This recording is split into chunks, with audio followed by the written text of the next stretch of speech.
up that we are recording. Yes, it does. Okay.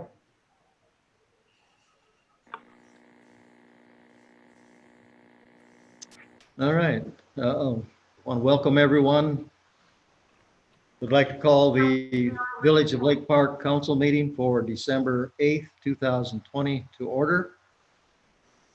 Councilwoman Pam Jack will lead us in the invocation. Let us pray. Good and gracious God, in this season of expectation and hope, let joy and kindness fill our hearts and lives. Thank you for the blessings that you have given, enabling us to live in this beautiful village. Bless the homes and the people who occupy them. Give all a sense of peace and understanding in these most difficult and trying times. Help us to understand that given patience and compliance, that this too shall pass, and we can someday resume some sense of normalcy in our lives. Be with our residents who are hurting in many ways, Lord. Help those who are suffering from illness or in pain or distress. Some suffer with emotional issues associated with the season and the pandemic. Show them love, healing, compassion, and humility, which your Son showed. Give hope to those who are grieving losses of lives and livelihoods. Let hope and peace prevail. Have mercy on those who are protecting us tonight in this nation and worldwide. Watch over them and guide them away from harm. Bless those who serve as healthcare workers who are tired and exhausted from the fight of this pandemic. Give them the strength and courage to carry on with their duties. Bless our firefighters, police, and medic. They put themselves in harm's way every day for us. We are truly grateful to them for their efforts. Finally, Lord, hold this great nation in the palm of your hand as we execute our democratic principles. May cooperation and inclusion surface during this time of transition and healing of this nation begin. In the name of Jesus, we pray all these things. Amen. Amen. Amen. Thank you, Pam. As you are able, please rise and join me in the Pledge of Allegiance. I pledge allegiance to the flag of the United States of America and to the republic for which it stands, one nation, under God, indivisible, with liberty and justice for all. We have no one in council chambers this evening for public comment. As far as I know, no one has sent in anything to be included in public comment. That's correct. So we will move on to approval of the minutes. Cherie sent out the November 10th, 2020 160D text amendment public hearing minutes and also the November 10th regular session minutes. Is there a motion to approve the minutes as presented? Motion to approve. Is that Jim? Yes, Jim. Okay. Jim Record has made a motion to approve the minutes. Is there a second? I'll second. Bruce has seconded. All those in favor signify by stating your name and A or nay. Bruce, A. Pam Jack, yay. Jim Record, yay. Joe Scaldera, yay. Jeremy Russell, yeah. The minutes have been approved. The agenda for this evening has also been sent out. Are there any requested changes to the agenda? If not, is there a motion to approve the agenda as presented? I'll make the motion. Joe. Joe Scaldera has made the motion. I'll Is there a second it. Pam I'll has second it. seconded. All those in favor signify by stating your name and A or nay. Pam Jack, yay. Bruce Barton, yay. Jim Record, yay. Joe Scaldera, yay. Jeremy Russell, yeah. The agenda has been approved. We have a new deputy, which I hope some of you have been able to meet, Deputy Adam Kazaya. Adam is on duty this evening. However, we thought it would be more appropriate for him to join the council meeting when we meet again in person, so he could meet those of you who have not had an opportunity to meet him.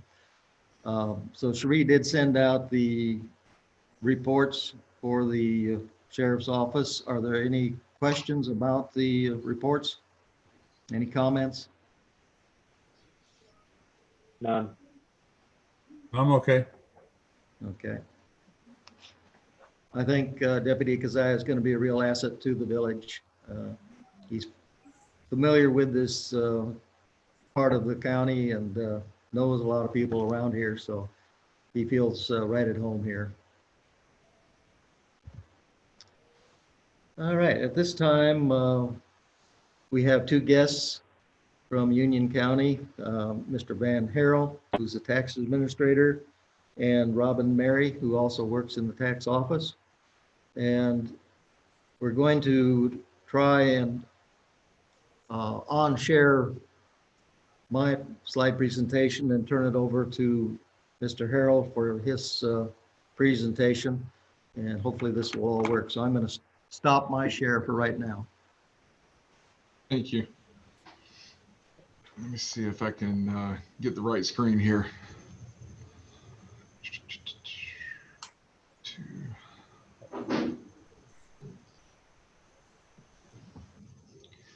Okay, can everybody see that? Yes. Yes. Okay. Let me do this here.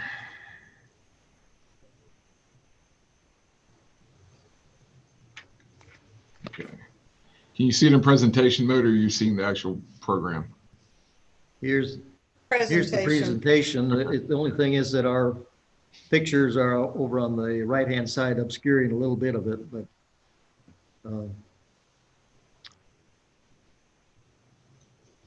okay. Well, like I said, my name is, I appreciate your time this evening, Mr. Mayor, Council. Thank you for having us.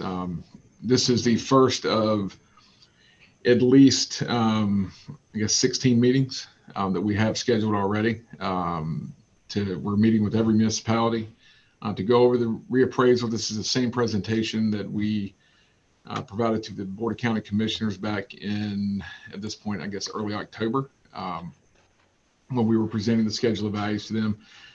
This is just an overview of our process as to what we're doing and why we're doing it now, and how we go about the reappraisal process, and then show you some information, historical data that brought us to this point from a county perspective. I have a little bit of information relevant to Lake Park specifically that I'll share as we go through this. I can't give you any individual property specific information at this point because we're still data entry, calculations, and all that kind of stuff is still in process. So we'll get there. We anticipate our notices going out, and I'll touch on this in the timeline. Our notice is going out to individual property owners around the end of February to notify them of the new 2021 values. So with that, I'll go ahead and get into this. This is about, I'm going to try to abbreviate this as much as possible. It's about a 30-minute presentation from start to finish, but we'll make it as quick and painless as possible. I promise you. So just some introductions on our leadership team. We actually have two of my staff members here tonight. Phil Every, he's our appraisal division director, and he's overseeing the reappraisal process. And Robin is our assessment division director. She's overseeing personal property, GIS land records, tax relief, and our ever expanding present use value program, which is the sort of a conservation program for farmland that reduces the overall tax value for properties as opposed to being taxed as residential property. They're taxing the current use, which is farm property. And then some of the other team that we have involved in this process is Brad Helms, Steve Crump, and Barbara Laney. If you look at this group of five, including myself, we have about 130 years or so experience. Almost all of it is in Union County. I've been here for 16 years. I took over as tax administrator in 2017. Robin and I were hired, I think, 2 weeks apart back in 2004. Phil was here prior to us, so we know the county. We are confident in what we're doing and the data that we have for this process. So you hear the term reappraisal, revaluation used interchangeably. So just kind of highlight some points here. What is it and why are we doing it? It's simply a systematic review of an reappraisal of all real property in Union County. We do this to be in compliance with state statutes and existing case law. There's a tremendous amount of case law around this process, and we have to be in compliance with that as well. One of the key factors to it is to reestablish equity and fairness in the property tax base. When you get into a situation that we're in right now, where we're 5-6 years out from the last reappraisal cycle, with the active real estate market that we have in the county, you end up with a lot of inequity between properties throughout the county. You have some properties that are severely underassessed, some that could be overassessed. Not likely in this scenario, but in the prior to the previous reappraisal in 2015, that was the case. Because we had a 2008 reappraisal, then the market collapsed. So all those properties were overassessed up until 2015. So it's a give and take depending on the real estate market. You typically don't see a decline like we saw at that point, as we all know, but this is more of the normal process and recovery that we're in now. Again, kind of along that same vein, is to ensure assessed values are reflective of current market value. And then the final piece is to restore tax-based loss to equalization. That is specific to a very small part of the tax base, but it's a relevant part. Then we'll touch on that briefly. So a lot of people are asking why now? Why are we doing this now in the middle of the pandemic, in the middle of people losing their jobs, that kind of thing? So this is not something that the Board of County Commissioners opted to do on their own. We are governed. There are 3 time periods that you have for a reappraisal. The statutory maximum period between reappraisal cycles is 8 years. The other option is the board can advance it to whatever cycle they want. So they could go every 4 years, every 5 years, every 3 years. So that's the third option. The second one here in the middle on your slide is a mandatory advancement of the reappraisal based on the sales ratio for the county and the population size of the county. We happen to hit both of those things. So we consider this being a triggered revaluation, which is exactly what it was in 2015. And what that means is the guidelines on from statute, if you're 15% above market or 15% below market on your sales study, which is simply comparing tax values on a sample study by the state to your assessed values, to the sales values for the properties that they sampled. If you're plus or minus more than 15%, you trigger an automatic reappraisal if your population is greater than 75,000. And so we are in that situation here in Union County. Going back to 2015, we triggered that reappraisal in 2012 because we were overassessed by 19%. Our sales ratio was 119%. Currently, our sales ratio for the last quarter is sitting at 72%, which indicates we're 28% under the market. And that's countywide. That's not specific to any one area, but that's the overall county sample ratio. And this kind of goes into what I just talked about here, so I'll skip past this slide.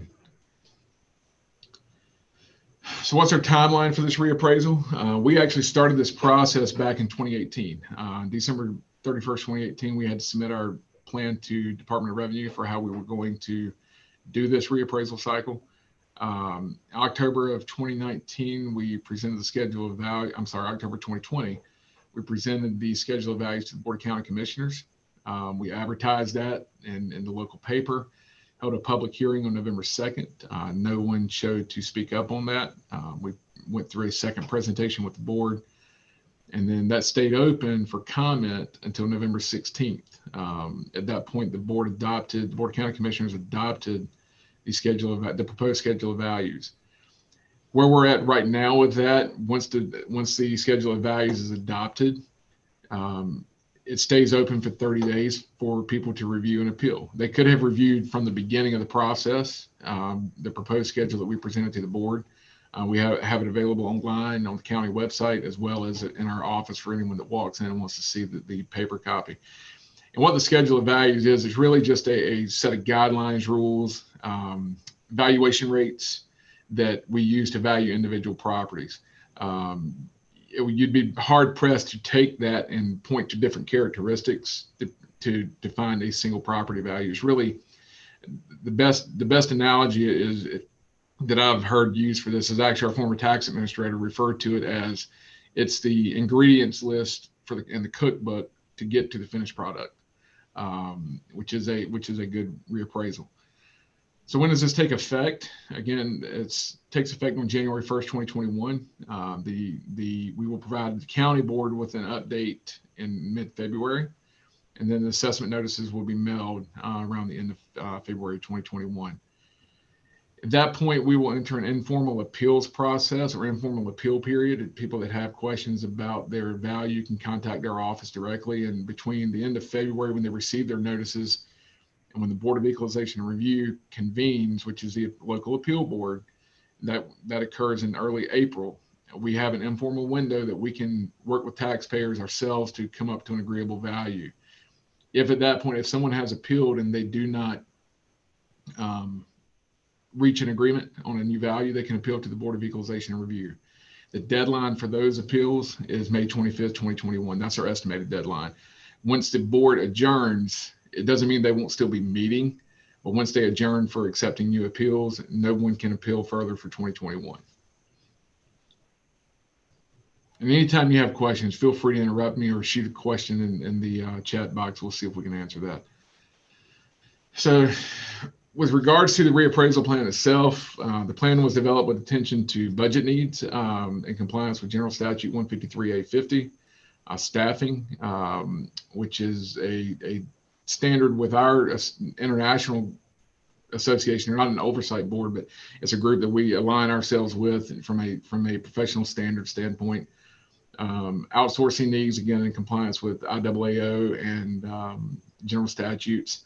Hardware software compliance, we actually just 2018 undertook a major software conversion project, which is mostly finished. We're wrapping up a few tweaks on it here, but we're now in a unified tax system, so we all see the same data. And then our timeline, of course, that was submitted 24 months ago to the Department of Revenue. The uniform schedule of values is required to be adopted for every appraisal cycle. So currently the values on your property tax bill that you receive for 2020 are based on our 2015 reappraisal. We cannot change values for a property unless you make additions or I guess subtractions from your existing property. Something changes, you tear the house down, or you have a house that burns down. We can change values in those scenarios, but just for the sake of changing the value to reflect current market, we can't do that. And that's why we have to do this every so often. Schedule of values establishes rates and procedures in effect for the whole next appraisal cycle. This could be 4 years, it could be 8 years, depending on what the county decides to do. The data used and compiled to build the schedule of values at this time, the time of this presentation was put together was around September. We had over 33,000 qualified sales since 2015. And that means arm length transactions, that there's no hidden reasons for the sale for a lower price or higher price or that kind of thing. We have to evaluate all those sales to determine that they're arm's length and qualified. Fast forward 2 months from September, we've had another 2,000 sales come through. So it's an active real estate market, and that's why we're in the situation we're in. The schedule of values is designed to capture the current value of the real estate market. It's retrospective in nature, meaning we're looking back at sales that have already occurred. We are not projecting where the market's going. We're bringing things up to where they should be based on since the previous reappraisal cycle. And again, it details the rates and variables that are used in the valuation process for different property types. We have 3 primary guiding rules, principles, and policies. Number 1 is to be fair and equitable. We want an equalized tax base in the county, everybody to pay their fair share. And it's like I had an interview this morning on Wixie Radio, and then again this afternoon with the Inquirer Journal. One of the things I want people to understand is probably 95 to 98% of the staff in our office reside in Union County. So we're affected by this just like every other property owner. I mean, people sometimes think with the tax that you work for the tax office, you don't have to do this or that. Yeah, we do. I mean, it's part of the process. So we want to make sure this is fair and equitable for everybody in the county, every property owner.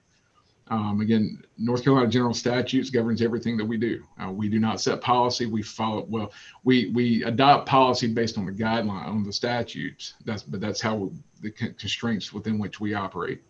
And of course, we keep industry best practices from IAAO and the North Carolina Department of Revenue at the forefront of our operation also. Just to touch briefly on the methodology that we go through, it's just like a fee appraisal. We look at the three approaches to value: sales, values, cost, and income. Depending if it's a business property, a lot of times we'll look at cost and income, whereas residential properties are typically based on the market and sales history. Land valuation, we divide the county up into appraisal neighborhoods, and I'll touch again on that in a second, just kind of to show you how that looks for the county. Influence factors, whether you have floodplain, whether it's a no perk site, if you're out in the county. Then site ratings, again, based on where the property is situated. I mean, we all know the phrase in real estate: location, location, location. That determines the value of a property. And then your improvement valuation, which would be your house, your warehouse, your business office, is based on replacement cost and you, and then adjusted for depreciation and neighborhood location. We perform ongoing quality assurance reviews. This is a process that is never ending. When one reappraisal ends, another one's beginning, because our appraisers are constantly in the field reviewing properties, picking up new construction, depending on what their assignment is for that particular day. And it's an ongoing process. On-site review is done when improved properties when possible. If it's not possible or it's a vacant property, we'll use aerial imagery to review the property. Something that we do not have a right to actually go on a person's property to review the property for appraisal purposes. We always try to set up an appointment with that individual property owner, and so they can walk the property with our appraiser if they want to. I mean, it's a back and forth relationship. To date, we have physically reviewed 63,500 parcels in the county with our appraisal teams. Put that in perspective, we have roughly 103,000 parcels in the county. So it's a slow, tedious process. Most property owners are pretty good about letting us know if we have something incorrect when they get their tax bills and their appraisal notices. I touched briefly here on neighborhood delineation, and that's where I was talking about the appraisal neighborhoods. This was first used in Union County in the 1980s. And when we talk about neighborhoods, we're not talking about a subdivision. We're talking about areas within the county where properties are very similar in size and construction type. So you could have an area of the county that's several dozen miles wide that's considered an appraisal neighborhood. You could have a subdivision, a large subdivision, for example. I'll use Brandon Oaks. You may have 3 or 4 neighborhoods within Brandon Oaks itself, and also Lake Park. I mean, because that's Lake Park, we don't see a lot of new activity in Lake Park because you guys are built out. So there's not a lot of vacant property there. But you may have 3 or 4 different appraisal neighborhoods within Lake Park itself. In Union County right now, we have 899 different appraisal neighborhoods. And I've got a map that's going to show kind of the overlay of that on the next slide. It allows us to analyze data in smaller sets to be equitable with the properties in that area. It maintains consistent values, and it's easier for taxpayers to compare to comparable properties around their residence or business. Just to kind of touch on what I was saying about the number of neighborhoods. So if you look over here in the bottom right corner of the map where you see Highway 601, that large area there is one appraisal neighborhood because it's very rural, a lot of vacant land, typical house size may be on an acre or larger lot. And a lot of the construction is similar in that area. Whereas if you come over here toward Lake Park Indian Trail, Stallings, Marvin, and Weddington, you see a lot of gray here. That is because there's so many appraisal neighborhoods in there. The colors just, if this was a zoom in option on this map, you'd be able to see a lot of different colors in that area. But it's just a conglomerate of neighborhoods in those gray areas. So let's talk about equity. You heard me mention and explain briefly earlier the sales ratio. And I've got this arrayed by property type. So personal property, public service companies, and motor vehicles are assessed annually. So your sales ratio on those is always going to be 100%. That's market value every year. And we deal with appeals on those when people don't agree and come in. Public service companies are the one property that we do not appraise here locally. That's your companies such as Union Power, Duke Energy, CSX Railroad, Piedmont Natural Gas. They list all their property with the Department of Revenue, and the Department of Revenue sends us a value, a lump sum value for that company. We do not keep track of their assets locally. Whereas real estate, we are responsible for assessing that and appraising that on the reappraisal cycles, as we've talked about. So our last reappraisal was in 2015. You'll see here that after that reappraisal, our sales ratio was 99.71%. That was after losing 10% of the market value for the county due to the decline in the real estate and then subsequent continued process of recovering up to that point. You can see that we rapidly declined from 2015 to 2020. So 2016, we were still good, 17 good. We triggered the reappraisal in 2018. Our initial notice of mandatory advancement, we were at 84.68%. That was in March. By the end of 2018, we went from 84% to 79%. Tells you how rapid the market was moving in Union County. We lost another 5% in 2019. And this 73% here was back in September. We are currently down around 70%. So it's since September, we've dropped another 3% on the ratio. And I mentioned briefly at the beginning of the presentation about restoring lost tax-based equalization. That applies to the public service companies. By statute, when your sales ratio drops below 90%, those companies get an automatic reduction in their assessed property values. I guess you can think that to a good lobbying effort in Raleigh, going back decades, because that's always been a rule that applies to them.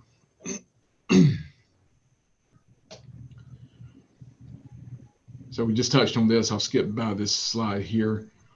Just to show you the effects of this. I don't think this had a significant effect on Lake Park directly, but from a county standpoint, we can only assess these companies.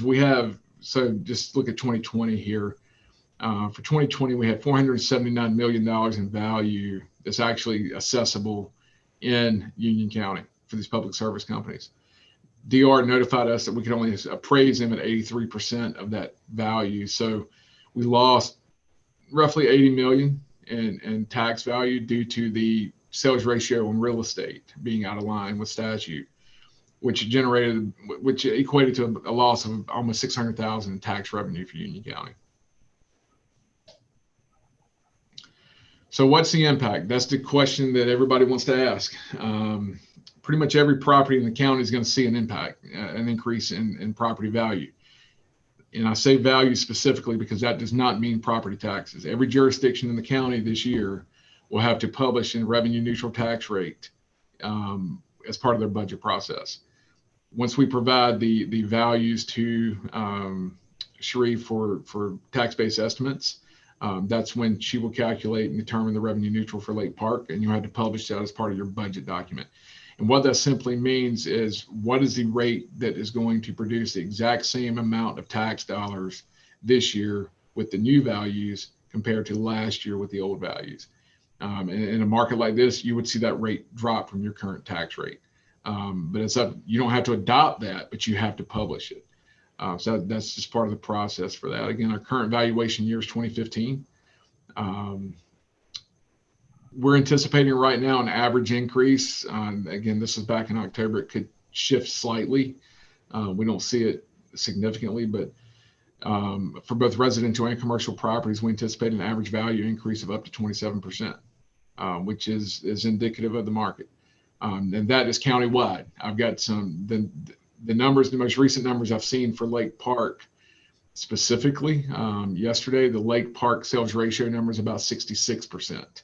So your number is actually a little bit further out of line with market value than the county as a whole. So you could potentially see values increase in Lake Park in the neighborhood of 30 to 32%, depending on how things play out between now and the end of the year. Looking at rural land, which 46% of Union County is considered rural land, which is a significant amount, and you'll see some other information on that later. But just rural raw land market increase is looking at 25 to 30%. So we touched briefly on present use value earlier. That is our biggest tax relief program. That really applies to farmers, forestry tracts, and then the folks involved in the horticulture business. So just to and I'll hit this very quickly because it really doesn't apply for the towns as much as it does the county. We spend a significant amount of resources at the county monitoring this, reviewing it, evaluating it.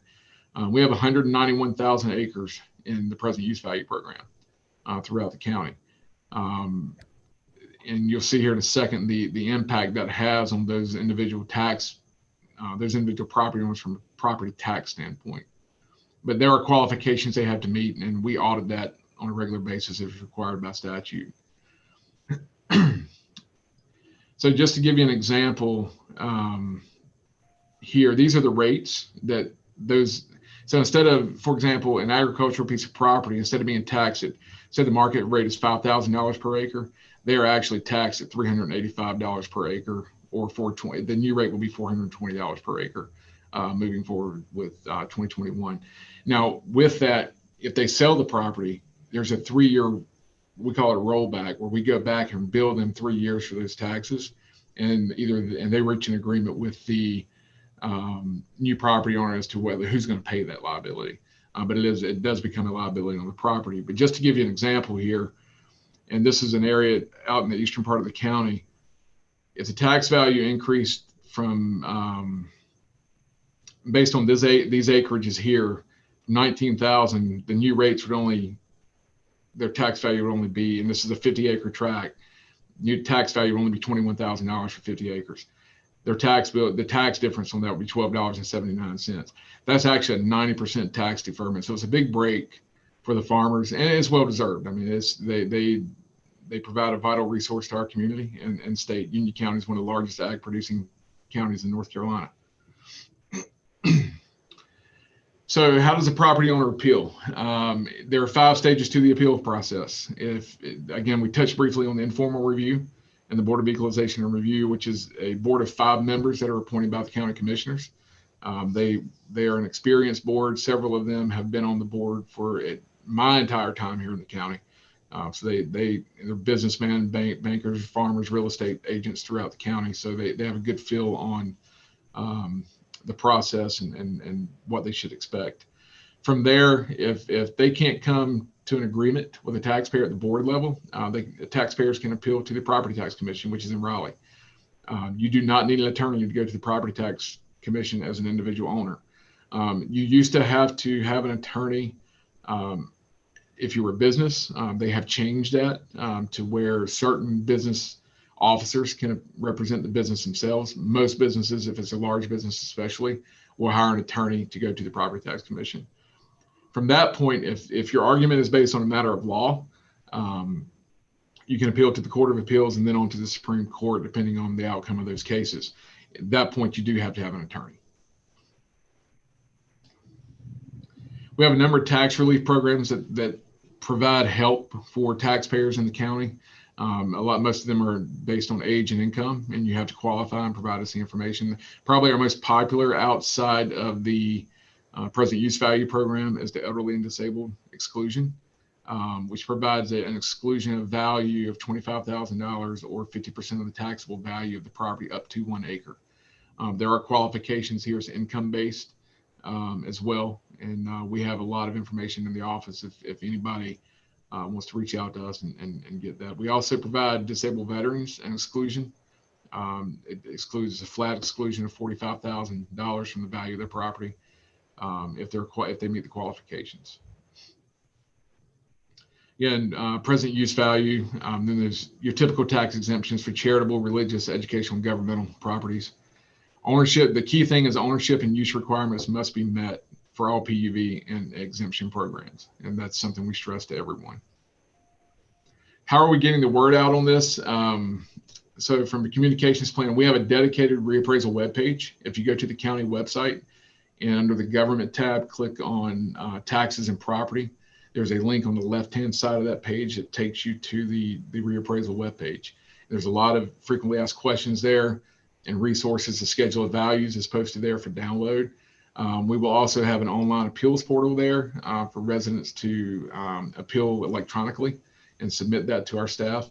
We're going to be launching a site called Comper, which will allow individuals to go in and look at their property and see the comparable sales around their property to see what we use to value your property. So we think that will help open the transparency even more than we already do, so that individuals can see, yeah, you may get your notice that there's no way my property is worth this amount. I mean, we hear that a lot. If you think my property is worth this, I'll come sell it to you today. And this will show people that, yeah, maybe my property is this value. We're not fee appraisers. This is a mass appraisal process. It's done through statistical analysis, but it is based on sales, just like a fee appraiser would be. So it's a large project undertaking that we work on year round for the most part. Utilize local media outlets. Today we were on Wixie and interviewed with Inquirer Journal. Social media, our communications team for the county is pushing a lot of information out right now in general, but also about the reappraisal process. This is one of many town hall meetings that we'll be having. I've got another one Thursday night. Right now, we would love to be meeting all you folks in person, but right now several of these are virtual, and that's just the climate that we're in. And then we'll be reaching out to community, civic, and faith-based groups to present at their meetings. So on that note, if any of you are involved in associations that have a sizable membership, even if it's not sizable, if it's a group of people you'd like to get this information to, let us know. We have a speaker request form on our site. If you can go in and just fill that out, send it to us, that'll come directly to me, and we'll reach out to see if we can get a date scheduled. Just to kind of give you an idea of what the county looks like from a tax base perspective. Our total tax base, taxable tax base in Union County is $27.8 billion for 2020. You can see, looking at these numbers here, on the deferred property value, which is the PUV program, and the exemption and senior citizens disabled program, we lose about 10% of our tax base to exemption and tax relief programs. Most of that is completely warranted, and that's not an issue. It's just there is an impact there, and sometimes people are surprised to see that. Looking back historically, since 2015, we're continuing to grow right around a 3% rate per year in tax base. You'll see some of that plays out here in the next few slides with the data from the county. Here's a tax base snapshot from the county as a whole. If you factor in every category, residential property makes up 73% of the tax base throughout the county. If you look at Lake Park, that's probably 98% of the tax base. And you've got the little small commercial center there in downtown, but most of your neighborhood and jurisdiction is residential, as you all know. If you take out personal property and motor vehicles, that residential rate for the county goes up to 88%. So we're definitely a bedroom community. I think everybody's aware of that. And you can see that public service company, that is a small percentage of our tax base, but it is a revenue impact. So just to look at our reappraisal cycles here in Union County, this goes back to 1986. You can see that prior to 2000, the county was typically on an 8-year cycle. This year in particular is a 6-year cycle for us. 23 to 27% sounds like a big increase, and it is. I'm not downplaying that, but it is not historically out of line with reappraisals in Union County. You can see here in 1991 we had a 40% increase in values, another right at 30% in 1999, going into 2000, and then we went into a 4-year reappraisal cycle. And you can see the impact is not as great to property owners. So from 2000 to 2004, and going into that reappraisal there, you only had about a 9% increase. 2007 to 2008 was 12%. It was very active then. And Phil can jump in and correct me if I'm wrong, but we were seeing on average about 6,000 homes a year during this time frame. That was right after I came here. So I mean, it was very active, and we're nowhere near that level of activity right now. And you can see here in 2009 and 10, where this sales ratio history inverted. That's the only time that's ever happened.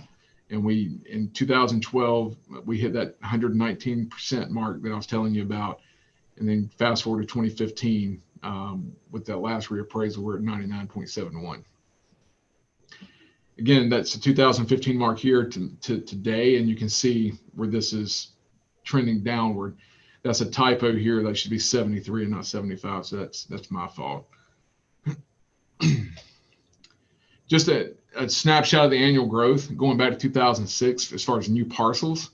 You can see here 4,300 new parcels in a year. That was a lot of property changing hands and being developed in 2006, 2007. And you can see where it just bottomed out. If you come to 2015 and maybe in 2013 forward, if you average these numbers out, we're averaging about 1,500 new parcels a year right now, which is steady, consistent growth in the county. Same thing here with the residential dwellings. You can see 6, you can see the peak and come on down to where things bottomed out in 09. Now we're averaging about 1,600 a year. Again, these numbers for 2020 are not finalized yet, and this is a September number, I believe. Sales volume is significant. You can see even going back to 2013, we hadn't fully recovered yet as our values were still changing. But even 2013, we had 4,000 sales. Now we're up here in the high 6s. And I fully expect to match or pass the number for 2019 by the end of 2020.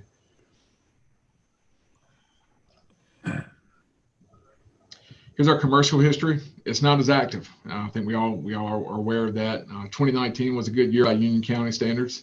One of the largest years we've seen as far as new commercial construction.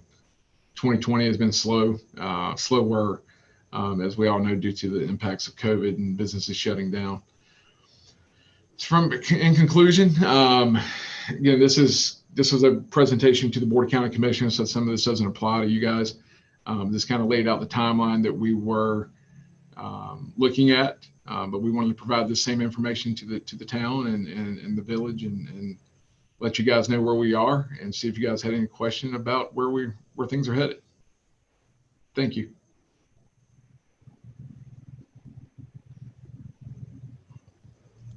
Thank you, Van.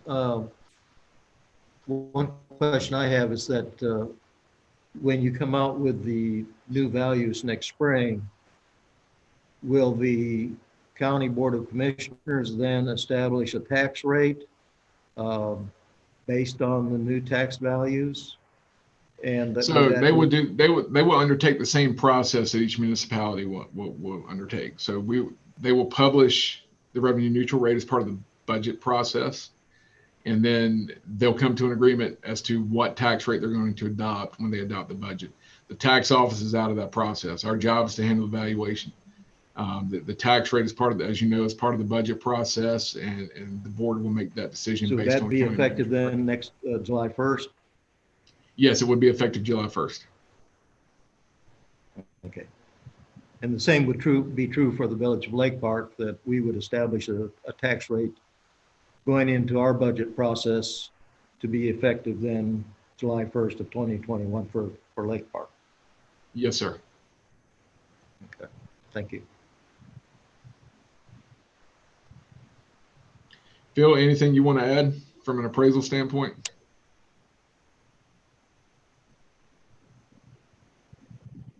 You did mention the neighborhoods. In Lake Park, we do have probably 6 to 8 independent, separate neighborhoods that we consider. The condos, the townhouses, we consider a separate market. Some of the original subdivision, the older homes, the ones on smaller lots versus larger lots. So we do divide it up into several pieces and try to get apples to apples. And in Lake Park in particular, I'm going to say we have 6 to 8 separate neighborhoods that we look at independently when establishing our appraisals.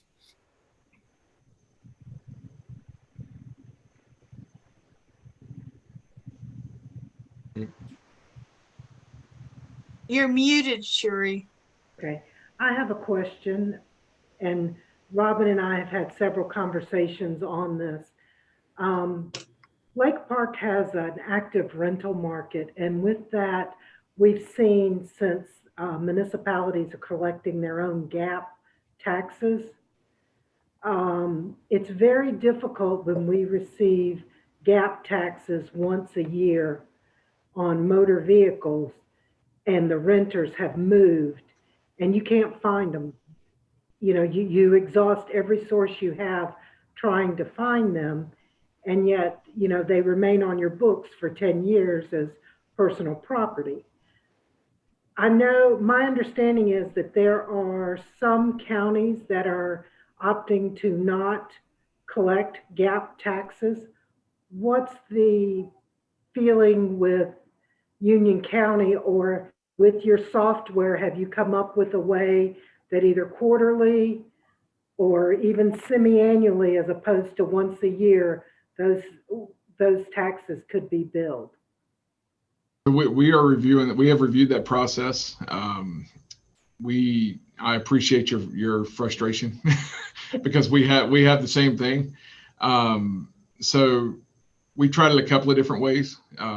We tried monthly for a while. Then we tried this year, we did it on an annual basis. We have decided that the best way from a collection standpoint is to go back to, it's not really monthly and it's not annual. So I'll explain that process. So for the board's knowledge, the gap process is if, and let's just do it in a scenario where you do not move. So if you had a vehicle in your driveway that you did not renew the tags on and it sat there for a year, and then you go back to DMV and renew, or even 4 years, you go back to DMV and renew that tag, they're going to send us a valuation based on the gap in your registration periods, and we're supposed to bill that value to you as an outstanding tax bill. It's collected as personal property. The challenge that we have as a county is that we're a border county with South Carolina. And so there's a lot of people that move in and out and come back after a period of time. I know one in particular that I dealt with personally. The individual moved to South Carolina. They were gone for 6 or 7 years, moved back to Monroe, and they got a gap bill for value when they weren't living in Union County. And so DMV has no way to distinguish that, and they're just going to send the data. And we don't have a way to distinguish it. It's up to the taxpayer then to reach out to us and clarify that. So what we're going to do is, starting in January, we're going to bill monthly. In January, we'll have a catch-up billing, and it may take a couple of months to do the catch-up billing. And what I mean by that is, if you do not bill a gap tax bill, if it's not due prior to September 1st, it becomes a bill that's due the following year. So if the gap covered September of 2020, it's actually a bill that's not due until January of 2022. And so it really does no good to send a bill in September of 2020 for a bill because most people do not pay them. And it takes us a while to get them collected. So what we'll do is, for the months of September through December, we will do a catch-up billing in January and or February to bill those months along with January and February. And then we will bill monthly from that point on until August. At least that's the plan. The last time I talked about this with Robin. In that way, there's not that huge dump in September of tax bills for gap collections. To answer the first part of your question, as to the counties that are opting not to do it, they have no legal basis to do that. The statute is very clear. Robin and I tried to find a way to get around it, but it did not provide us a loophole to do that. The statute says counties shall. It doesn't say counties may. So that leads also to the municipalities saying municipalities shall, not may, do the gap bill. So that's just a process we're stuck with. It's not perfect. I will tell you that from an administrative standpoint, having dealt with this since 2014, the gap bill since 2017, but I've been involved in this project from day one. I was on the oversight board for the state that selected the software that DMV and Department of Revenue uses to do this. It is much better than the staggered system that we used to have, because we were one of the higher collection rates in the state with motor vehicle taxes, and we were sitting around 92, 93%. You get essentially a 100% collection rate outside of GAAP with your motor vehicle taxes, which is a huge boost in revenue for most jurisdictions. But I hope that answers your question as to we're gonna kind of back up and punt and go back to the monthly billing, with the exception of September to December. There'll be nothing, and then we'll catch those up in January and February, if that helps. So if Union County is catching up in January and February, I should start expecting tax bills in January for GAAP? Yes, right, Robin? Yes, Okay. yes. So then I'll start processing as soon as I get the December file. okay. So then you will, those bills will not be due until 2021, but there's nothing to prevent you from trying to actively encourage people to go ahead and pay them. You can encourage, but you can't enforce. I'll put it that way. You can't charge interest until they're delinquent in 2021. Right. They would have until January 5th, 2022 to pay without interest. Okay. It's sort of like, at that point, it becomes like a discovery tax bill. It's really what it amounts to. Okay. DMV didn't have a program that they could, by VIN number, if it lapsed, that you didn't have to pay it to get your tag? You know, No. a lot of these are $5 and $10. You spend a lot of time and energy on $10 bills. Trust me, we know, and we share the same frustrations. But that is not something we have control over. And DMV, it doesn't reference across state lines for that specific issue. So I know the STAR system, which is what DMV operates on, they've been in conversations to replace that system for about 10 years now. So hopefully one day that will happen. It may not be before I retire, but maybe one day it will. Okay. Thank you. And I have a question. I write a little villager newsletter, and this is way above our average citizens' understanding. If you would give me, or do you have something for the citizen that really breaks it down into some simplification, or can you give me a couple bullet points? Like one would certainly be in February, you're going to get a reevaluate or a reappraisal of your property, and it's definitely going to increase. I think you can say I would probably say it's likely to increase as opposed to being an absolute definite. I'm 99.99% sure it will. Especially I think I would rather tell them the truth. It's going to increase, and it will. It will increase. We have a sample pamphlet that I can put some bullet points. It's not published yet. I can pull some bullet points from that and send you that. If you will email me, that would be great. I can provide you that information, or I can send it to Cherie and she can distribute to the board. That would be good. That would be very helpful. Thank you. Okay. Any other questions for Van or his staff? In kind of referencing that the last point is, you know, the assessments are going to go up, but they're going to go up across the board. So you can assume the tax rates are going to go down. So an increase in assessment does not equate to an increase in taxes necessarily. Right. So I think a lot of people think, you know, my assessment went up 30%, my taxes are going up 30%. But that typically isn't true. If you have a pretty typical increase, it's a fair chance that your taxes will stay pretty static. And I think a lot of people don't understand that at first. They do over time, but not immediately. That's not their knee-jerk reaction. Yeah, I think what may be beneficial for your newsletter is we've got kind of 4 key messages that we're trying to get out from a county perspective. Maybe I'll send you those as the bullet points. Okay. And that may be your starting point for that. And there's also, again, I would provide the link to the website. Yeah. website. There should be a video being published soon. We filmed it last Friday, an informational video with myself, Rob, and Phil, the county manager, and some video footage of our appraisers in the field and what they do. That's going to be very informational and maybe a benefit to people, so that if you have a website, you can publish links to that. You can publish a link directly to our Reval page if you'd like to do that. So we're transparent. I told somebody today that we really look at this as a partnership with the property owner. We're not out to get anybody. We're not the big bad tax office that people think we are. We try to be. We've got a very friendly customer service staff, and our appraisers are very knowledgeable, and we'll walk everybody through this process. I just want to know if you filmed it where Robin's, what her background is. No, we didn't.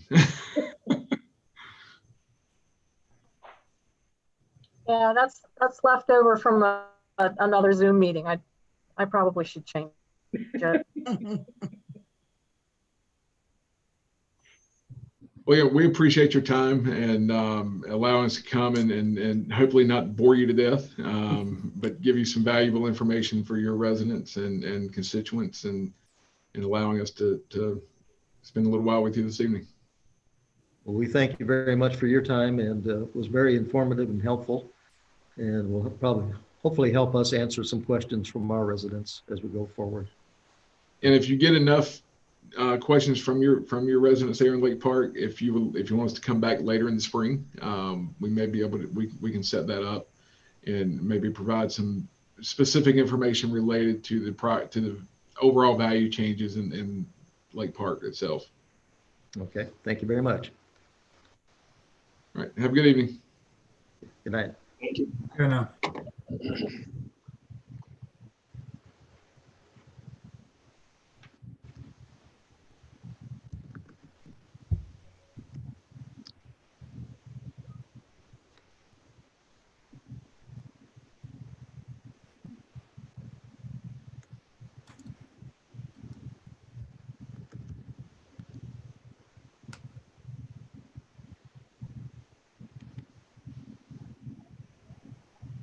Yeah, please bear with me. I'm trying to get back to the presentation. And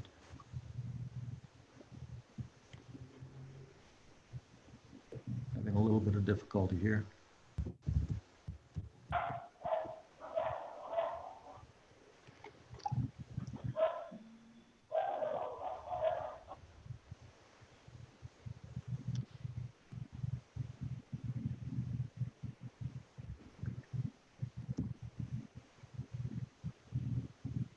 Is that being shared?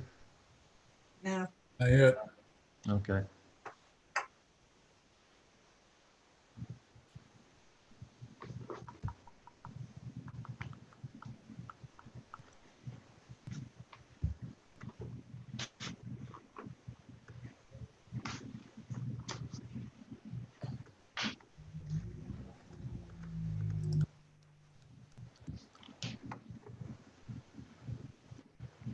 I'm having trouble getting the presentation back to share.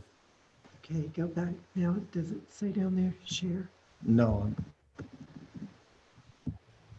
Yeah, see here it says share, Okay. but now my presentation does not show up. Had that problem in the past and it causes it. Go back to that.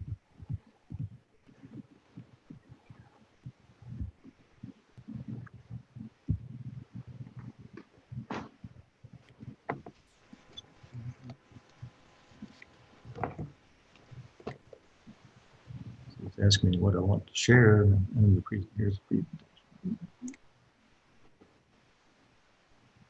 presentation. Yeah. Okay, are There we you back? go. All There right. you go. Sorry about that. All right. All right.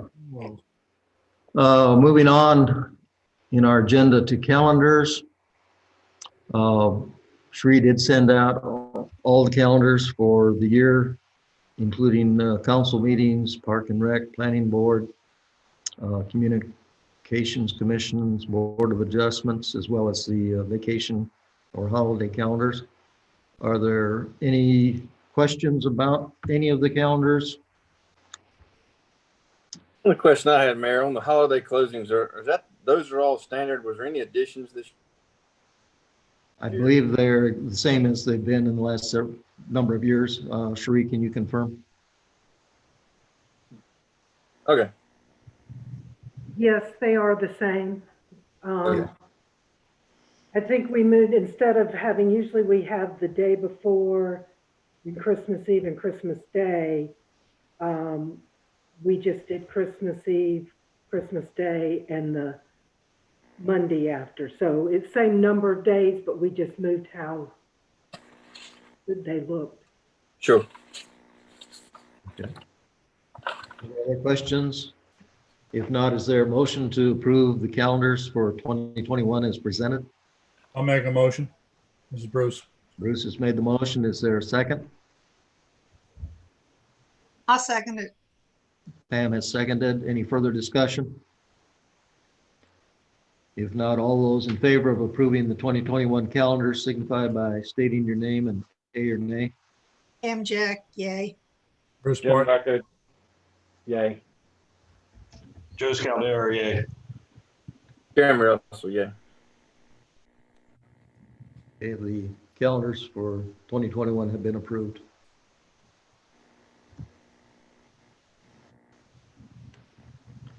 Okay, moving on to the finance officer's report. Cheryl? Can you hear me? Yes. Yes. Okay, good. Alrighty, you have the November reports. We got almost $20,000 in sales tax for the month. So at that rate, we may be over budget, which is a good thing. The other accounts, I don't think we had anything out of line. We did pay a quarterly amount for the deputies, which is $50,000. So we spent that this month. We do have some tax. Okay, the tax refunds are next. I'll wait then on that. On the 2019-20 audit, the fund balance went up $204,400. However, $97,174 was due to PAL bill that we didn't spend much last year and we'll probably spend it this year. We also put $37,574 in the stormwater fund balance because we brought in more than we spent. And we put $10,000 to the tennis reserve and $5,000 to the playground reserve. What was the net that we either withdrew from fund balance or put back into the fund balance? Well, we had a net money went into fund balance overall. But it was only about a little less than 50,000, I'd say. Okay. That's a combination of revenues coming in over what we expected and not spending every dollar that was budgeted. Okay, thank you. Any questions for Cheryl? Okay, thank you. Cheryl, are you handling the tax refunds or is that Sheree? I can do it. If you look on the balance sheet, you'll see the deposits to refund the $7,608.71. And that was overpayments from CoreLogic and Kronos. So we need to refund that money to them.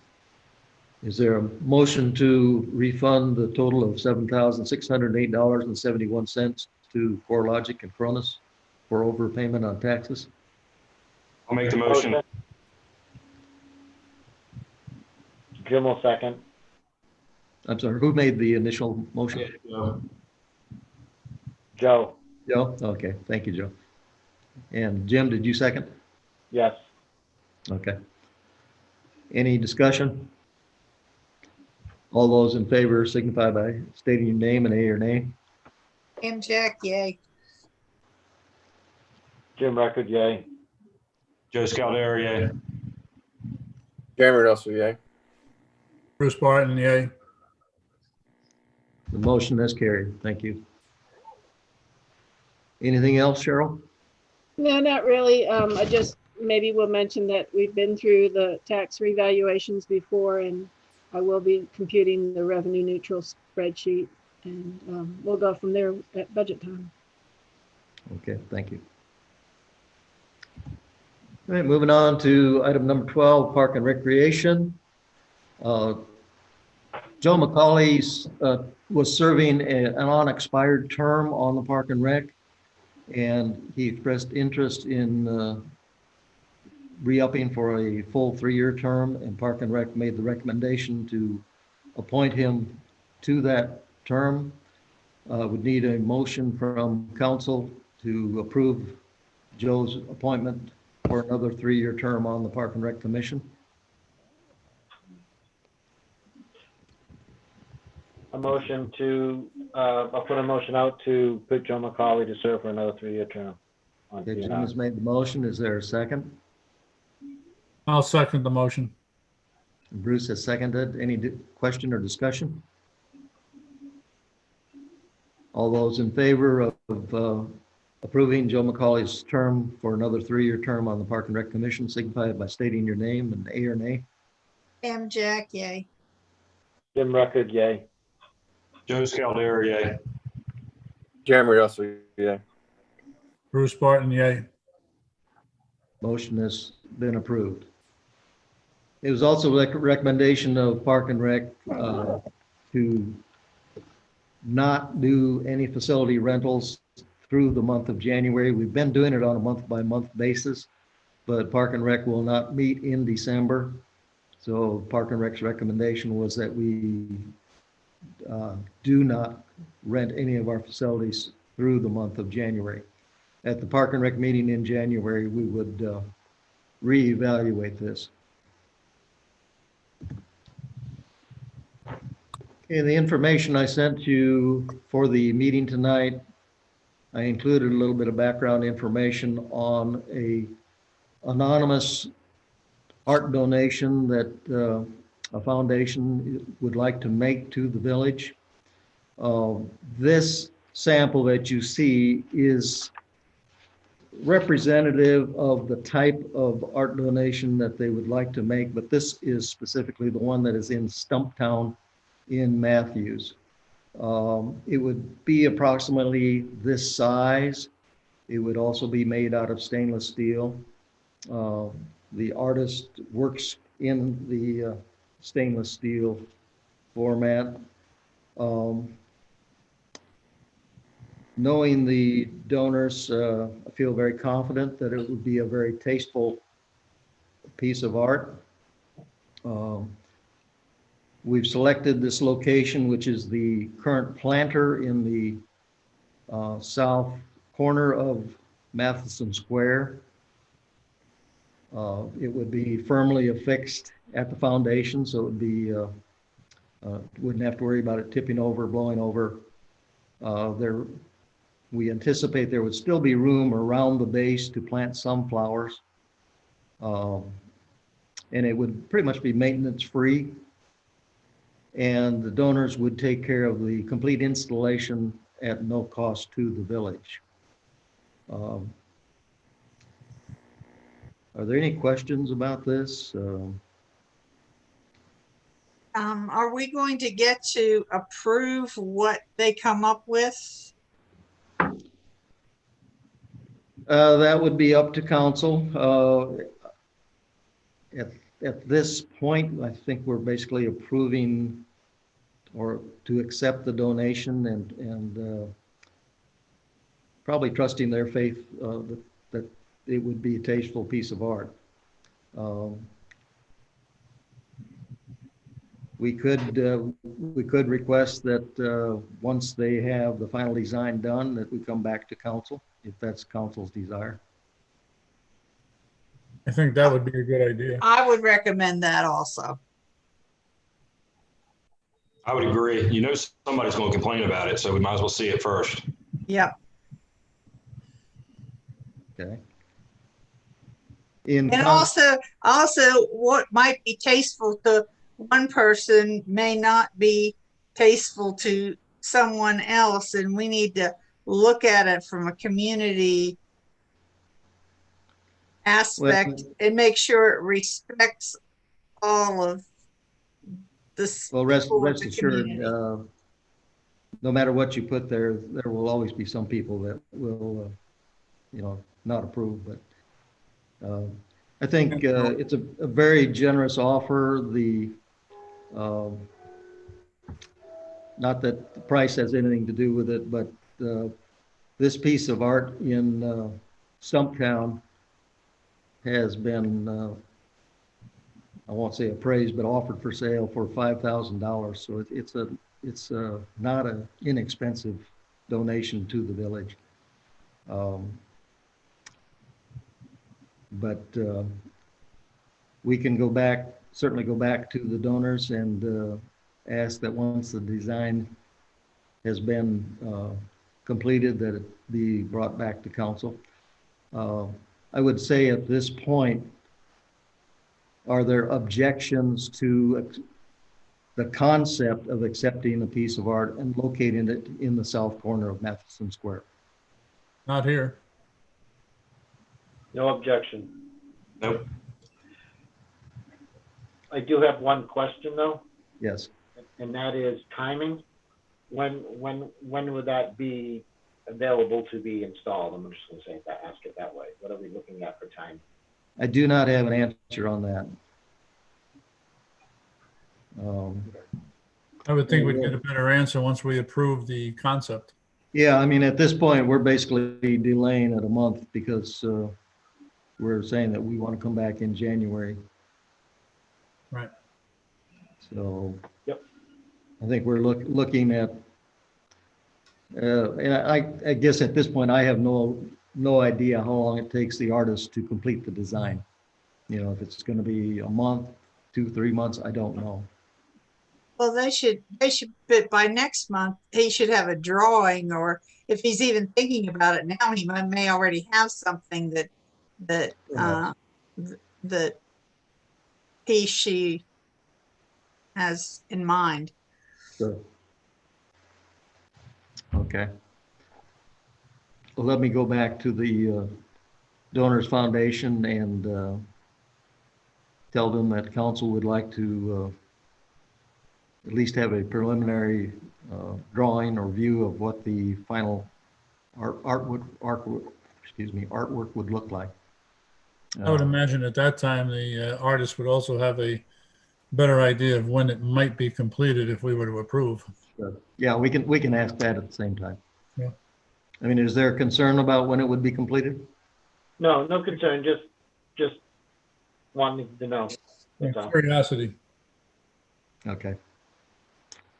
All right.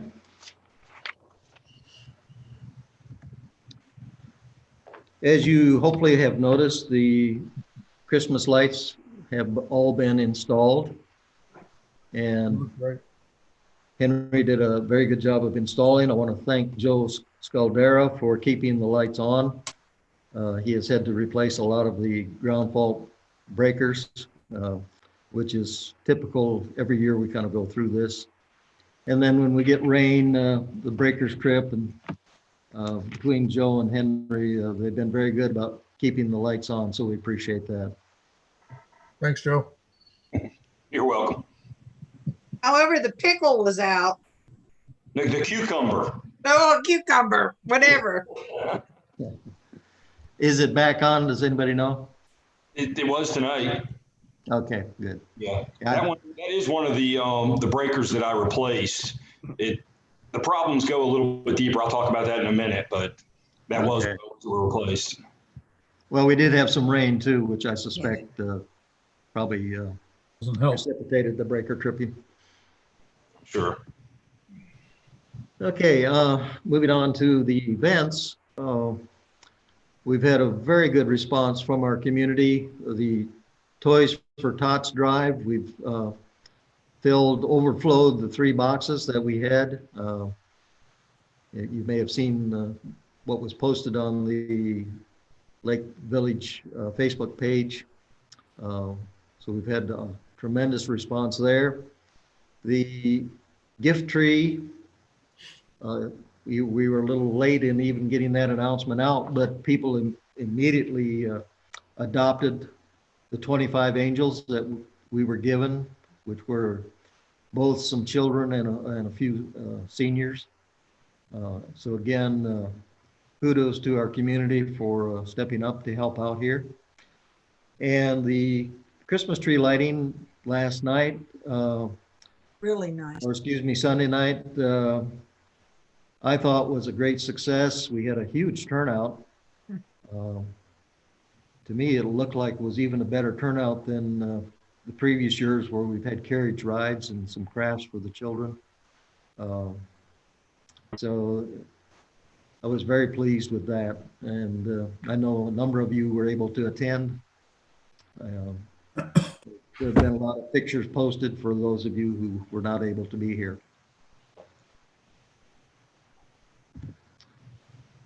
Moving on to item number 13, the planning board. Jim, do you want to give us an update on the comprehensive plan? Sure. Thank you. So, as you know, just to give a complete update overall is, early October, the counseling team held online and telephone interviews with leaders and SMEs to help inform the background research for the plan and to help the design of the survey questions. In the Planning Board October meeting, the survey questions was approved, and the survey ran from November 1st through December 1st, and we received 166 responses. The results of those responses are right now still being analyzed, and they're going to be presented to the Planning Board at the next meeting in December. So I'll get additional information from that.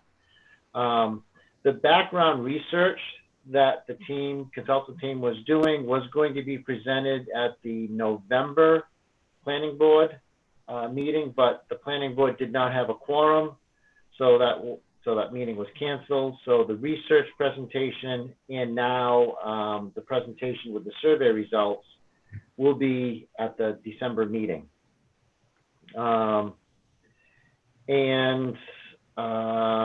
We're going to, the information from the background in the presentation will be posted to the comprehensive plan section of the website, on the website. So going into the new year, the consulting team, and the planning board will be working to develop a vision statement and set of core principles for the plan for the January meeting of the planning board. And we're working to also design additional opportunities for public engagement as beginning of the development for recommendations and implementation of strategies over the coming months. So it's still a work in progress of where we're going, but that's where we have last month cancellation just sort of derailed it a month, but we're going to catch up and keep moving forward. Any questions? Here. Okay. Thank you, Jim. You're welcome. Moving on to public services. Bruce, can you give us an update? Let's see, on Cortland, the sidewalk, I presume we're talking about where the trees are overtaking the sidewalk. We still have the sidewalk closed signs up, and we'll see what happens as the new year progresses, and we see what Mrs. Penn has decided to agree to or not agree to. Bruce, I did talk to Mrs. Penn today. Okay. And she is still on track to prune up the trees in January. Okay. So I did confirm that with her. All right, so that could be a good thing, and maybe we'll see a sidewalk there in Lake Park again. All right, and we'll see what happens come January. It's right around the corner. In regard to the Creft sidewalk, I had a call from Debbie Ortiz, who runs Miss Dee Dee's, and quite a number of clients, I guess is a good term, expressed concern about the fact that there was no sidewalk there when they bring their children. In discussion with both Cherie and David, I went ahead and contacted Veterans Concrete, and Sarah came out, and I believe everybody has seen the map that she put out, or the graph, whatever word we want to put to it. But she has said to me that she will do everything based on what is required by county and or Union County when we come to that point. She's very much a person who wants to stay with what's required with the guidelines of the county. And again, it would line up so that it literally, if you stand on the ground and look towards the park past Meeting Street, or if you turn around and look toward Miss Dee Dee's, everything would be in line. So the sidewalk would basically match what's existing on the other side of Meeting Street or past Miss Dee Dee's. And she will also make sure that it goes along with the requirements for safety and the rubber mats that are required by the county. And right now, if we were to say, yay, let's go ahead, it wouldn't be anything that could be scheduled till sometime in February. That's how busy she is with her company at this point. But I don't know if anybody has any questions or comments or specifics, but if I can answer, I'm happy to. Have we used this vendor before? Oh yeah, she did all the sidewalk repairs this past spring and around Lake Park. Too many streets I can't even mention, but they're very efficient and very neat, for lack of a better term, in what they do. They don't leave any mess behind them.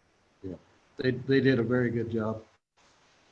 I guess I'm confused as to what's a couple of things here, and I'm Joe, jump in there if I'm misrepresenting any of our discussion, but so that corner, if and when it were to be developed by the property owner or future owner, they would be required to put in that sidewalk, not the village. That's my first question. Is that the case? I guess that's just 3 questions. That they would be required to install the sidewalk, just like several years back when the homes that finished building out Lake Park, they had to put the sidewalk in front of their pieces. So right. They would be required to do so. Sure. So what's it seems kind of suddenly or abruptly this came about that a sidewalk was needed from the business owner there. And again, I'm just trying to wrap my head around all the history of this. Of what's the sudden urge to put a sidewalk there? Well, I wouldn't call it a sudden urge, but I did receive a phone call from Ms. Ortiz regarding the situation and the concerns of folks that are walking, and there's no sidewalk in that whole stretch, as you can see, and as we all know already. As far as when and if the owner of the property will ever, or will he ever, they or whoever, develop that property, who knows? So it's a matter of just, I guess you could say, everything from safety to proper use of the area to walk as opposed to walking in the road, just from a standpoint of making it safe for all who need to get from Meeting Street to Miss Dee Dee's or anybody walking along that way. No, I understand. I kind of see it as akin to the other safety issue we're dealing with sidewalks. We were just talking about previously. There is a sidewalk on the other side of the street. So but you know, so if anybody were to park along that stretch, which is about 120 some odd feet, you know, unless they're willing to walk across the street and down the sidewalk and then cross the street again to get to Miss Dee Dee's there, it's kind of an exercise in futility, I guess you could say. Yeah, so the safety issue is those going to Miss Dee Dee's. Is that what I'm hearing? I was going to say, Jeremy, I know one of the things that I've observed, especially this year, well, last couple of years, during pickup and drop off of Miss Dee Dee's, they park all the way from Meeting Street all the way down the street, dropping those kids off, especially for first school, right around 8:30, 9 o'clock, or in the evening when they're picking these kids up. Right. And so anyone that's parking on that side of the street in the mornings in particular, I'm sure the grass is wet. So I'm imagining that's where some of this is coming from. So, you know, the kids getting out, they get out on that side, they're stepping out onto that, and that grass is all, you know, wet, and they're walking down to the building.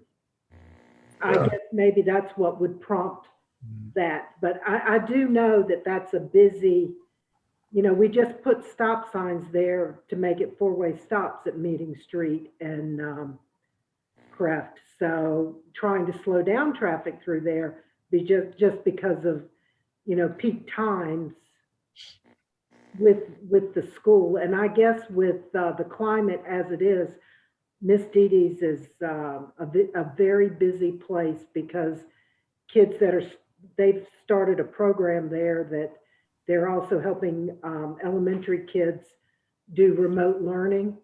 So that may be where some of this is coming from. And I know the morning I was there to meet Sarah from Veterans, and that was just a bit before 10 o'clock. The street was totally packed with cars and parents helping children get out of their cars and go to the building. And that grass was more than wet. It was close to muddy because it had been raining and, you know, the past day. So, and to tell you the truth, I had to park all the way over on Meeting Street, is near the center of Meeting Street, because you just couldn't park anywhere. So it does get quite hectic, as Cherie says, you know, during those times. Good. Yeah. So I have a couple of questions. I'm sorry, Jeremy, I don't mean to interrupt you here, but if you're, and I'm asking this question here, if that property would get developed, then the property owner would need to put in the sidewalk. In talking about it, that saying, okay, you know, yeah, it could be a hazard, you know, things are getting wet. But if we go down the hazard road, you don't have any sidewalk on Meeting Street either. The sidewalk ends as we go around the circle, and there's nothing coming down that whole straight street. If the town put one in there, should they put it going down Meeting Street? I don't know if it's necessary, because the traffic that I observed the morning I was there was all parked on Creft. You know, before Miss Dee Dee's, there was really no traffic per se around the corner on Meeting Street, although I understand what you're saying, Jim. Jim. But I don't know. One thing I'd follow up to that, though, Bruce, is that, so this, in essence, is to help the private business there. They got Correct. a parking lot out back with 21 parking places in it. And at 5:30 this afternoon, it was real busy on Crest picking kids up. They were double and triple parked out front of Crest, on Right. Crest, crossing the street. But there was not one car in the back parking lot. I drove back there. So if Miss Dee Dee's could consider, even for the safety of the kids, forcing the parents to turn in that side road, go to the back parking lot, and dismiss and accept kids out the back door, it'd be safer than going out on the main road to begin with, and eliminates the need for that sidewalk there. And I'm not against building a sidewalk, but we already have such a sidewalk liability. I just hate to create a future liability we put in, and then we're going to maintain another one that who knows what's going to happen to it. I think you have more of a line. And here we are in the middle of a budget year doing it. I mean, if we're going to consider it, spend half of our sidewalk budget to do this, it'd be more prudent to budget this in the next budget. But I feel like we're doing this. Two things. I follow up with Jim, and I'll be quiet. I think Jim's right. If you're going to put it down Creft, you turn the corner and go to Meeting Street. It's just for Joe McCauley's business over there, so people can walk to his place and not have to cross the street. Well, I think if you do one side, you got to do both. That's the way I would vote for it. And then I think we're looking at possibly doing this in essence for the private business whenever eventually, if it were to get developed, if and when it, maybe it never does, we wouldn't be paying for this sidewalk to begin with. So those are my comments. I'll be quiet and let everybody else talk. No, Well- Jeremy, thank you. I'm sorry. I just want to say one other thing is, you know, Jeremy's brought up a point which I was going to turn around. Miss Didi parks her buses right into that alley that you're going away, so the parents can't park there. Yeah, they have to drive and go all the way into the back to park. And going on with Jeremy saying, she could move something and change it, or she could put signs up to say parking in the rear, please don't double park on the street. You know, she should be doing something for her own. I'll go down that road and say that. On a second side, if the property owner is still responsible for the sidewalks, and granted, I understand it's when it's being built, it's put in because you've got construction and everything's going on it. If there's a sidewalk inside there, it's probably going to get destroyed. If the town is going to, and I'm saying if it gets approved that the town is going to put in a sidewalk, and I'm asking this as a question, could there be a, lack of a better term, I want to say a lien against the property owner for when he does develop that property, then we get reimbursed for that money that we're dishing out today. Because in I the was past, wondering we've that never done myself. that. Yeah. I'm sorry? I was thinking that myself. Why wouldn't we lien them? Yeah. I would think it would be an improvement to their property. Yes. I think that's a question that maybe Ken would have to answer. I don't. Yeah, have I don't know the answer to it. Yeah. I'm not saying no, I'm asking, I'm putting questions out there and asking. I agree with whoever, Jeremy, Jim. I think that if we're going to put I think we need to complete it. If we're going to do the sidewalk, we need to complete it. And maybe that's an item for next year's budget to do that. Okay, I'd like to weigh in a little bit on, I've been listening to your comments. Just to put it in perspective, this is one of the few areas in the village that does not have completed sidewalks. We've had a couple of instances in the past, they're across the street and further towards Lake Park Road. There was an incompleted sidewalk in front of an undeveloped lot. And this goes back probably 6-7 years. So we had sidewalks leading up to both ends of that piece of property. And then since the lot was undeveloped, there was no sidewalk. It really was a safety issue because you'd come walking along from both directions and all of a sudden there was no sidewalk. Behind Miss Didi's, the sidewalk that leads up to Meeting Street from Balsam, that was an incomplete sidewalk. And it was really, the sidewalk was included in the master plan for the village, but the sidewalk had not been completed. And so council at that time approved completing that sidewalk. I think Miss Didi's is the primary business along that side of Kreff Circle, or excuse me, yes, Kreff Circle. But I don't think the sidewalk here that we're talking about is strictly for Miss Didi's and her patrons, because there are certainly residents that would walk up on that side of the street if there was a completed sidewalk.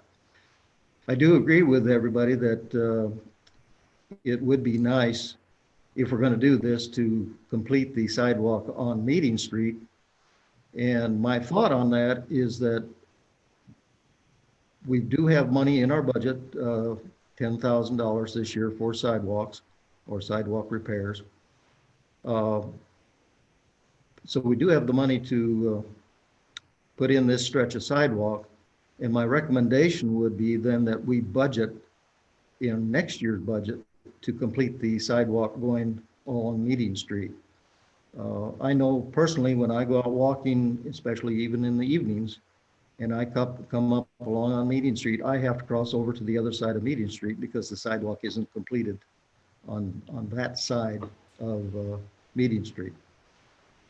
So again, this is one of the few areas in the village that doesn't have a completed sidewalk. And I don't think there's any indication that there's going to be development by the property owner on that corner. So I think it would be quite some time before we could ever anticipate having that sidewalk. So anyway, those are my thoughts. Just wanted to add that to the conversation. All right, real quick, this is the second time in 3-4 meetings that we're talking about safety out front of there. And don't get me wrong, I'm all for that.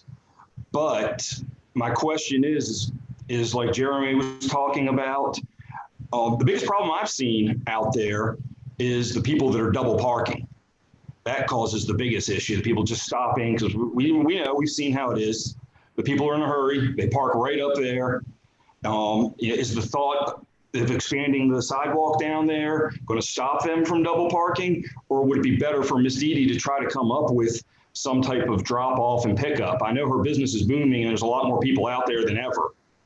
And maybe she needs a little bit more organization to that on the safety aspect, not even talking about the fact of having the sidewalk there, but maybe that would be a good conversation with her to maybe have things move through there more smoothly, come up with some sort of process of drop off and pickup for the kids.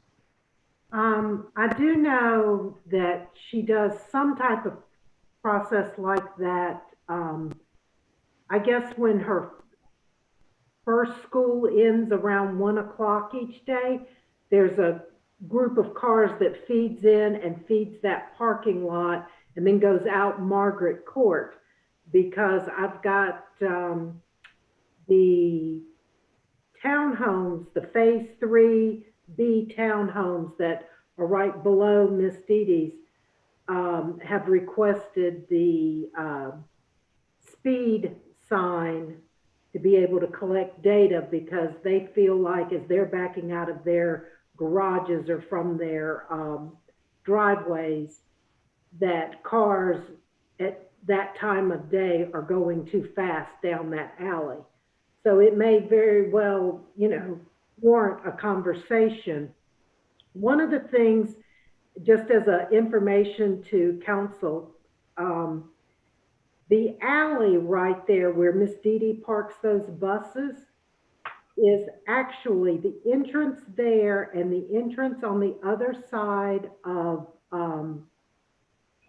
Town Center, between Town Center and the condominiums, is a private entrance that belongs to, there was a business HOA that was formed when Matheson started the Town Center, and Miss Dee Dee's and the coffee shop and Town Center paid into that to maintain their parking area. So on Miss Dee Dee's, when you go in, what she's made parking and all, so you got the alley, and making the right is a piece. And then if development was along Meeting Street and the rest of Crest, there would be an parking back there, just like there's parking behind the Town Center building. And so on the Town Center building, the entrance is private, belongs to the Town Center people, and which is why on the other side, as soon as you make a right into the condominiums, it's private property and with their parking lot. So if you look at that parcel, you'll see that the way it's developed, that it's laid out for that to be parking, but that HOA does not exist anymore. Because I've been back and forth with the tax office on multiple occasions, because I feel like that should not be, that property is exempt from tax because it's quote unquote tied up in an HOA, and I don't agree with that. but we would have to spend quite a bit of money to try to rectify that situation. I just thought I would give y'all a little information on that. But that's why she's allowed to park her commercial vehicles. The town does not own that. Okay. Parking her commercial vehicles on her lot. Yeah, no, and I wasn't arguing, when I brought that up, I wasn't arguing that she was parking them there on her lot. I was saying she could park them in a separate place, which would allow for more people to park their vehicles. They'll drop their kids off is where I was looking at. Oh, okay. I thought you were looking where I was coming from. to have those moved. Yeah, no. Okay. So at this point, we've pretty well discussed the pros and cons. I think we either need a motion to approve the quote that we have for $44.22 to complete that sidewalk on Craft, and a second in order to bring it to a vote. Or if we do not get a motion and a second, it's a dead issue. So at this point, is there a motion to approve the quotation for $44,422 to complete that section of sidewalk on Craft Circle?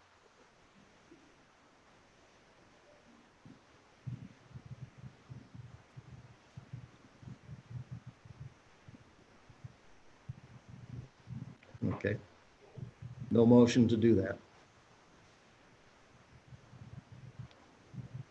Okay.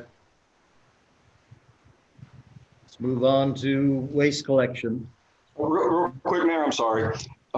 Back in the streets, and we were talking about the four-way stop signs that we put in there.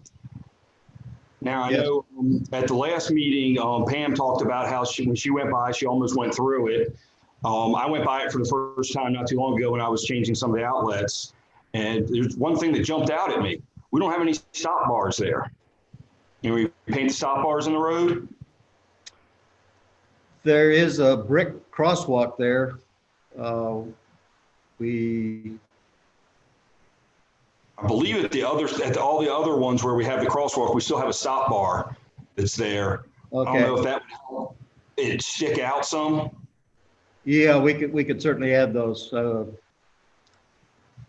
Normally, we would put that in when we have several street markings to be done at the same time,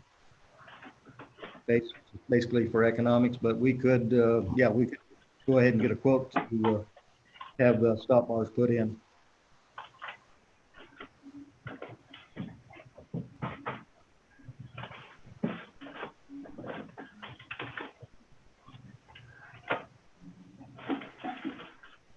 We can get a quote for the next council meeting on that. Okay. Anything else on streets and sidewalks? Okay, moving on to waste collection, Jim.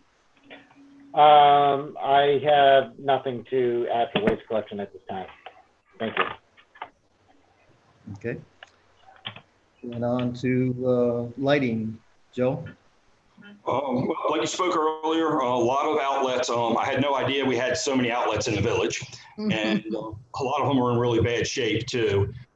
We did a lot of them, replaced a lot of them. Most of the covers are broken off of them, which is why we're having a lot of the problems that we're having with them tripping. The one tree section that we were having a big problem with at first at the clock tower, the main breaker or the main outlet for that one, the actual outlet box itself is stripped out so it won't tighten down. I found that out replacing it. And then as I looked around, I also found that there was a Ziploc type bag around there that somebody has used before to cover that area up. I put that on top of it for the time being, but we'll have to do a lot of replacing on that soon. I figure I'll work on that come spring and start replacing the covers and outlets all throughout everything. But I'm glad we got it all working right now. That looks good. As far as the clock tower goes, I had a strange request from a resident, or not really strange, just a request from a resident that says that she's recovering from multiple surgeries and asked if we would consider removing the chime every 15 minutes and just have it for an hour. figured I'd run that by. She asked me to ask. I run it by everybody. I think, you know, the clock tower is kind of our signature. And I know a lot of people do enjoy that 15-minute chime, but she was asking for us to just do it every hour. My comment is that she will recover. I'm thinking that the chime's not waking her up as much as it's reminding her that she's not sleeping. You know, so. As you just said, you know, it's a signature of Lake Park, and I can't see changing it to once every hour for someone who's having difficulty sleeping for whatever reason. White noise. That's, yeah. Sound machines are beautiful. Sound machine. I told her I'd bring it up. I wasn't real keen on the idea myself, but she asked, so I figured I'd bring it up for us. I personally don't hear the chimes. I'm probably closer than 95% of Lake Park to it. And I guess the way the speakers are angled, I just don't hear it at my house that much. But she's on the other side of the neighborhood and said she hears it. But It's kind of you hear it if you want to hear it. Otherwise, it just goes right through you. yeah. Yeah, and I know other residents who said they bought in Lake Park. One of the reasons was because in hearing that clock tower chiming all the time. Exactly. I agree, Jim. Yeah. So I would say no. No, I agree, no. No. Speaking of the clock tower and the chimes, did have a comment. It wasn't necessarily a request, but a comment at the tree lighting of, could we have some Christmas music at the 6 o'clock hour? That's my next step of programming. I am going to do that next week. I actually go to get my COVID test on Sunday. Should have my results by Tuesday. Then I'll go set that all up. I'll do the same thing like I did last year too, where I'll ask neighbors on the Facebook pages, ask people what they the songs that they would like to see, and I'll do the countdown to Christmas just like I did last year. There you go. Sounds good to me. Thank you. All right. Anything else on lighting or electrics, Joe? Nope, I think that's it. Okay. Communication information for the newsletter. What I have what we've talked about tonight pretty much, but is there anything else? Jim, do you have any tips on waste collection? Cherie, are you there? Do we have any waste collection things that you've noticed? Yes, Jim and I'll get together and send you something. Okay. Anybody else? Not here. Pam, I know this is a little bit down the road, but you were talking with the tax people about something with that. Yeah. Come February, I think probably something that would be good to put in there is the appeals process. Oh, absolutely. But I just think that in this one, they need to know that it's coming. And get started on that, but I just think down the road on that, the appeals process is probably going to be the next big question. Oh yeah, and we can do that, and also lead them to the website where they can do the appeals process online. But I'd like to have a really good definition of revenue neutral rate. What does that mean? Cheryl and I can send you something. Okay, great. Will you also put, it's time to get your 2021 fishing permits? Yep. Remind everyone. Cherie, did we get that form all edited with to put the email address on? Yes, sir. I've got it ready to launch with the new ones. Anybody have anything else they would like to see or an article? Cause well, we'll see what happens. I think I'm not going to be, but every time I say that, but I think I'm not going to have enough, I do, but if you have any ideas, let me know. I think be sure to put something in there about the response from the community for Toys for Tots and the gift tree. Yes, I have that. And maybe it's. And a kind of a review of the tree lighting and talk about Toys for Tots and the angel tree and yeah, I'll take care of that. Okay. All right. At this point, for those that are tuned in on YouTube, the council will be going into closed session. The only thing after closed session this evening is council comments and then adjournment. So when we go into closed session, I will be asking Cherie and Cheryl if they would please step away from their computers. And I will send you text when we're ready to come back into regular session. So at this point, is there a motion to go into closed session according to General Statute 143-318? I move that we go into closed session. I'll second. Okay, we have a motion and a second. All those in favor signify by saying aye. Aye. Aye. Aye. Aye.